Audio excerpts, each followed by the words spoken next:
Brought to you by GTA, your island, your network.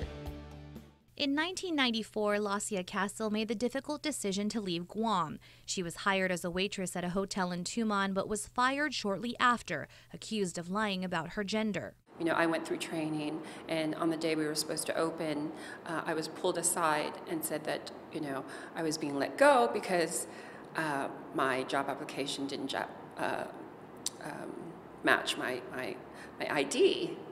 Lacia is transgender, and there were no laws to protect her from job discrimination. For people in my position, you know, that means that there's no way for us to seek employment on island, and especially for the trans community, that means they have to seek out fringe opportunities. Now, 23 years later, and Lacia, the founder of ISA Guam, is running her own business on island, where she says legislation like Senator Joe San Agustin's Bill 164 is welcome progress.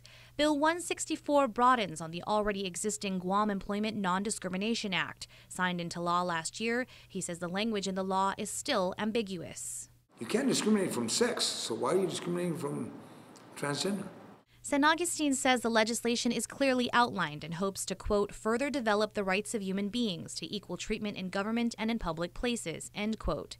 Bill 163 defines sex to include but is not limited to a person's gender, gender identity, or gender expression. The legislation goes even further and defines gender identity or expression to mean a person's actual or perceived gender, gender identity, self-image, or appearance, regardless of whether that gender is associated with their sex at birth. We're a melting pot on Guam.